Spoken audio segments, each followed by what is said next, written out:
This is Chapter 14, American Foreign Policy. First question is, what is foreign policy and how does it differ from domestic policy?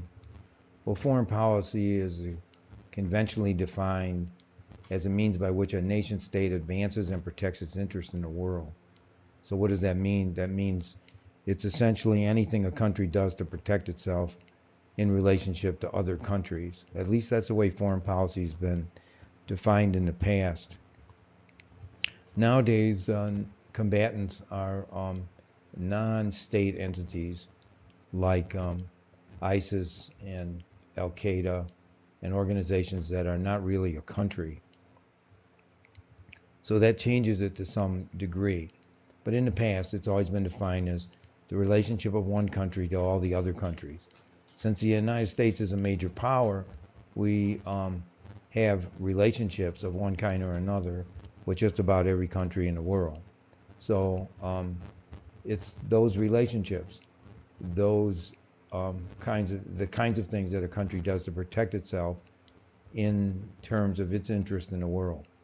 So here are some things that includes alliances. You know, you can form economic alliances, you can form military alliances with other countries.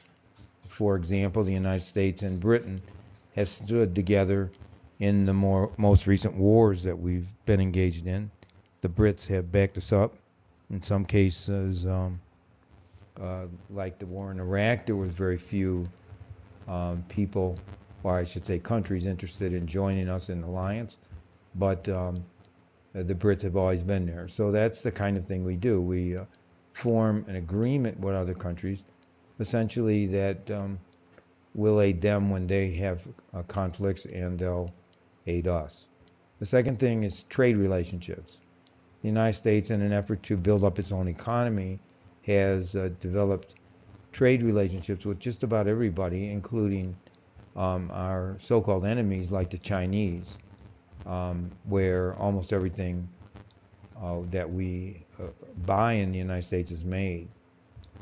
If it's not in the Pacific Rim, it's specifically in China.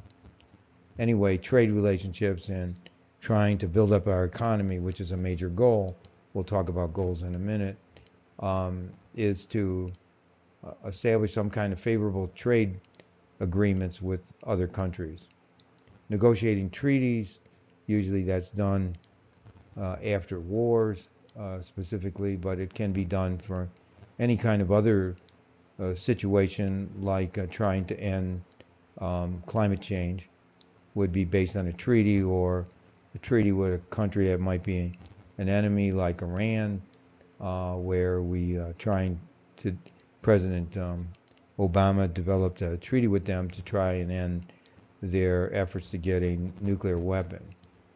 Whether that finally gets passed by the Senate remains to be seen. I have my doubts, because this is a time, as I mentioned before, where we're in presidential campaign mode, and as a result, little or nothing is going to get done in Washington during this kind of time.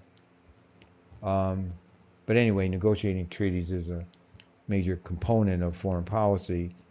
Shoring up domestic support for foreign policy issues is another thing.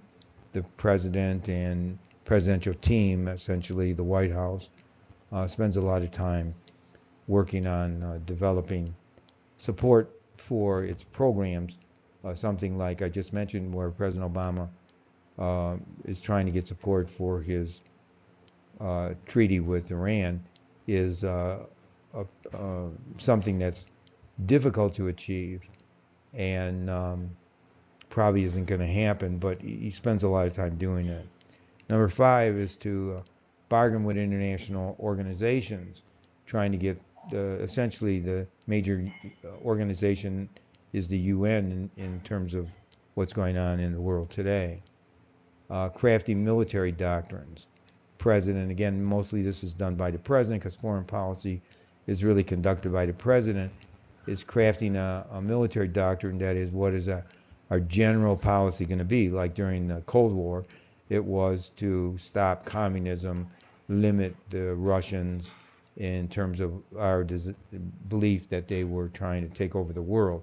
So it's essentially that kind of doctrine of containment of communism to the countries that it was already in, not to allow them to get more countries. And then the major component of any foreign policy, especially our foreign policy, is waging war.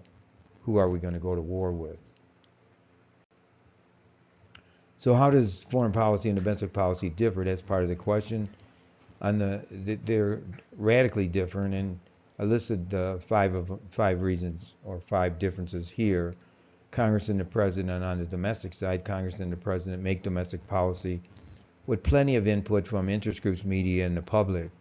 There is an ongoing debate whenever there's controversial subject matter like reforming Social Security or what we should be doing about climate change or just about any domestic issue that you can think of.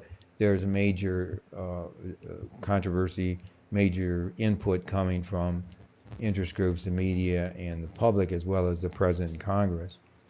On the other side, in terms of foreign policy, the President makes foreign policy by himself, and there's less influence. I shouldn't say little or no, but there's less influence on the part of Congress, interest groups, and media, and the public. Domestic policy is made in the open. The media covers it, and people can, if they want to, if they're interested, they can become very much aware of what's going on. Foreign policy is the opposite. It's made in secret. Right now, there are all kinds of agreements being made with countries, especially when we're trying to get countries to back us on some issue or policy. Like, for example, the deal with Iran is very, very uncomfortable to the Israelis.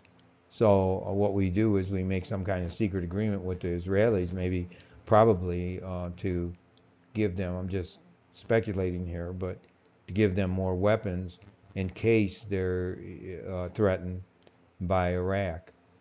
By Iran. So that's probably being done in secret, and we won't know about it for years later. So that's a big difference as why how the policy is being conducted. If the policy is done in the open, then there's going to be many more people know about it, going to be criticisms, going to be alternative plans proposed. If it's done in secret, it's completely different. They just more or less, the president and his team does whatever they want. Number three, information is shared.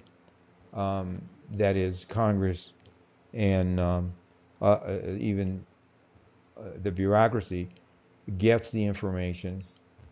Any agencies and departments that might be involved in an issue like Social Security or welfare, or whatever it happens to be, they all are fed whatever information there is to know about the subject, like proposals that are coming out of the White House and so on. On the other hand, the flow of information when it comes to war and foreign policy goes strictly to the president. There's the CIA and the FBI and the agencies of the government that collect information, but they don't share it. They just give it to the president. And oftentimes, what that means is that we really don't know what's going on. We have no idea. Like, for example, when the story was broken about what was going on in Iraq and in the prison at Guantanamo, there was a considerable amount of information about the torturing that was going on. Pictures were distributed and all of that, if you remember back to what happened. And when that happens, largely Congress and the media are in the dark. They don't know about it until it's released. So the flow of information goes essentially to the president and not to anybody else, and then his ability to leak it or not leak it, or the bureaucracy to leak it or not leak it, it determines whether anybody else knows about it. So it's very different. Foreign policy very different in that regard about information. It's key and very important than anything else. Like, for example, I know most of the people listening to me now are too young to remember the Vietnam War, but during the Vietnam War, there was very little information about the negative side of it being shared with the media or the public. But essentially, we were losing the war. The concept of Vietnamization, that is, where the soldiers of South Vietnam were going to be taking over and being able to fight their own battle after we left, all of that was not working. And we didn't know about it until the end when essentially we left and the North Vietnamese just kind of easily took over. Um, Another point, number 4, is there's no fear of dissent on the domestic side. If you disagree with the president on Obamacare or reform of Social Security or whatever the issue happens to be, there isn't a fear that I'm going to be chastised for it. I'm going to be labeled as un-American. But on the foreign policy side, if you dissent, if you say, I'm against this war, or I think this war is a mistake, or we're going to waste a lot of money and kill a lot of people for nothing, there's a fear that you're not being a loyal American. So there's a kind of bipartisan approach to foreign policy. That is, the opposition party, which normally when the president proposes something like going back on the domestic side, when you talk about something like Obamacare, you're going to automatically understand that the Republicans are going to criticize it. They may even offer an alternative. But when it comes to war, the opposition party is not going to do that.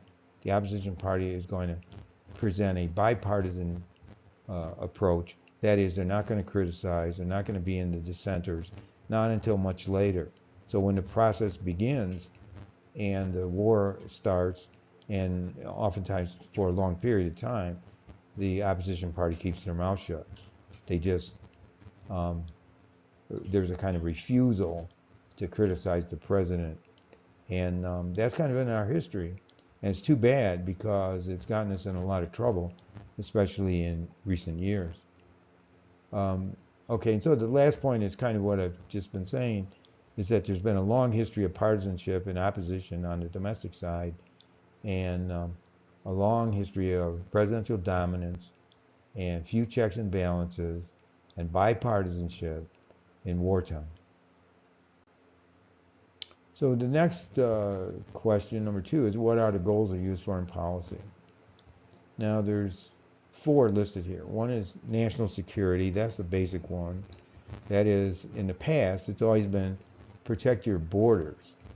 That is, wait until opposition is able to attack you, meaning the geography that is the country, and you don't shoot until you see the whites of their eyes. That was the motto in the beginning of the country.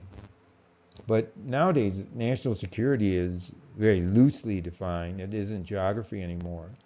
It's wherever Americans happen to be. And Americans these days in the 21st century are all over the world. It means protecting American businesses all over the world. I remember when we went to war in Panama in the 80s when President Reagan was president.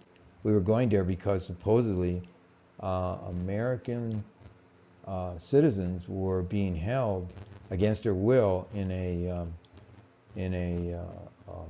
university which was training medical doctors. So I mean, almost any excuse whatsoever to go into a country and start shooting. But anyway, the national security is widely defined now. It's not specifically protecting geography anymore. It's protecting American interests, wherever that interest happens to be, and whatever that interest is in terms of definition of American interest made by the president. So it doesn't take much at all for us to feel that our national security is being somehow violated. The second thing is economic, to promote the economy of the United States, and that's where the trade agreements and selling to other countries whatever goods and services we have. and building and promoting the American economy. Ideology is promoting our concepts of how government ought to work. Like, for example, when President Bush was going after Al Qaeda, he said they hate us, or why were they attacking us was a good question. You know, what was the issue involved, and why would they be so angry about the United States? And he made it ideological. He said they hate us because of our freedoms.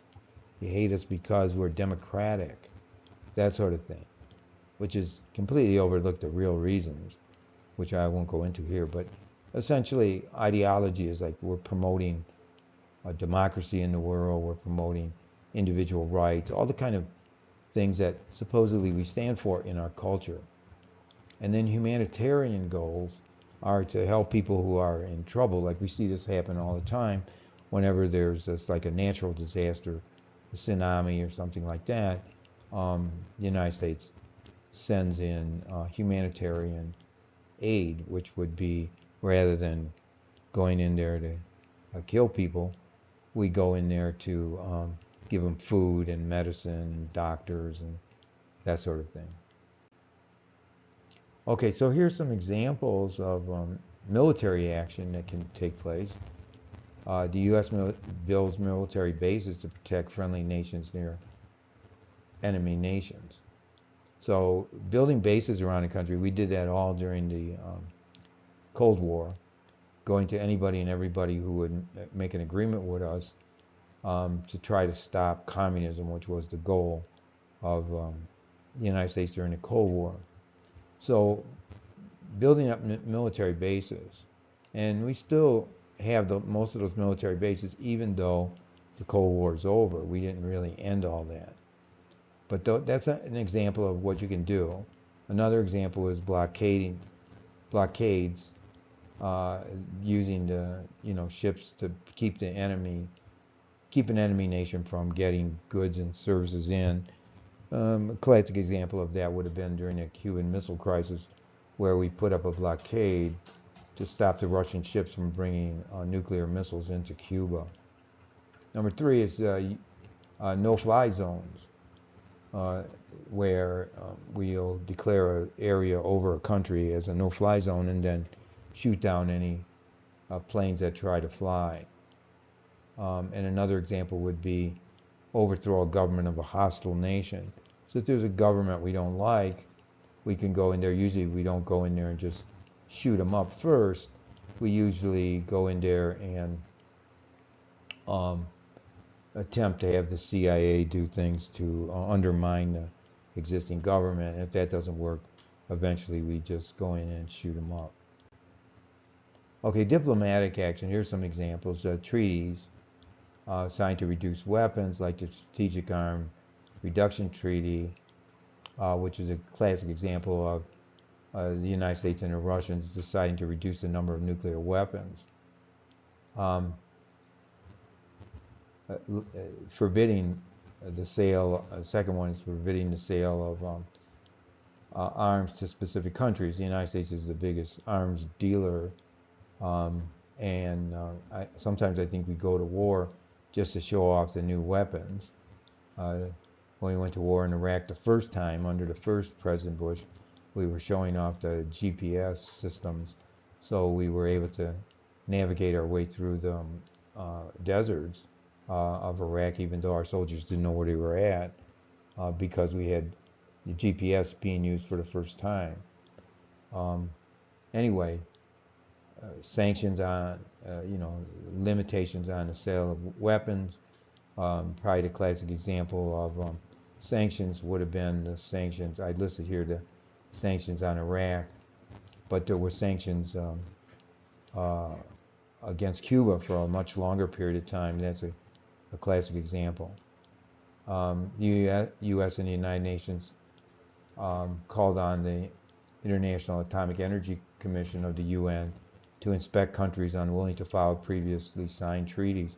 So we were worried about countries like Iraq when Saddam Hussein was there. We were worried about them developing nuclear weapons. And so we asked the UN to send inspectors in to try to do something about it. That's what number 3 is all about. And then participation in organizations like NATO. There were all kinds of these organizations that we participated in during the Cold War. NATO was Western European countries and the United States in an effort to try to limit communism, and particularly the Russians. And then there's economic actions in foreign policy, freezing the bank accounts of terrorist organizations,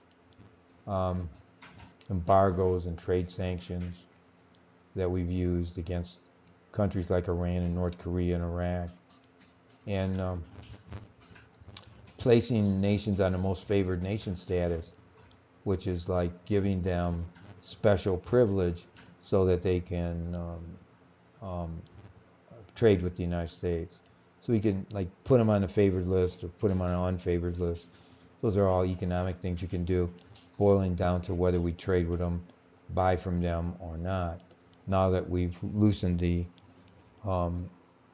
situation or changed the situation in Cuba, a lot will be different now. Number 3, what's the president's role in making foreign policy? Well, the president is primarily responsible for foreign policy. He takes, the last one is the most important thing, he takes independent action. The president can, even though it's not in the formal constitution, it's in the unwritten constitution, that the president makes war. He can respond to any foreign events.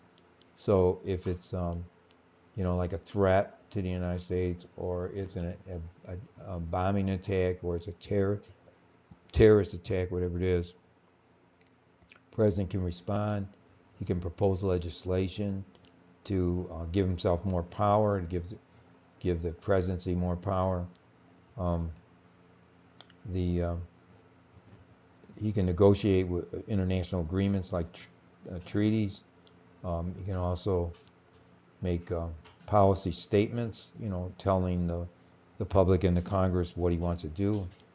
And of course, he can implement those policies. He's very, very powerful. It used to be, or if you looked at the Constitution, you would say that Congress had a lot of that power, but Congress gave it up. Congress didn't really want to conduct foreign policy, especially during the Cold War. The President of the United States wanted to be able to operate independently so he could deal with the dictators in Russia and China. And ever since that time in particular, the president has been the sole organ of foreign policy. What role does Congress play? Congress can play a role in foreign policy. It can essentially pass resolutions and policy statements like the War Powers Act, which I mentioned before, that would limit the president. They can do other kinds of legislative directives, refusing to, say, fund particular parts of the war or aspects of it that the president wants done. They can deny funds in any level with legislative restrictions on how the money can be spent if they wanted to. They can give informal advice, go to the White House like the party of the president, but even the opposition party is invited to the White House many times to have breakfast together, and you can give informal advice. And then the last thing is congressional oversight, and that's usually done after action has been taken by the president, like the Commission on 9/11, where they discussed what happened there and why the FBI didn't know more about what was really going on. So any aspect of foreign policy can be subject to congressional oversight, and it can be a powerful entity because if you go back to like President Nixon, that's how the Congress really got him to resign, was all the investigation through oversight that was going on.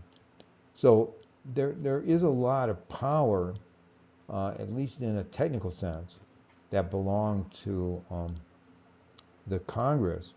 But the big problem in our time is that they really refuse to use it, that they rather have they've taken their power and delegated it to the president.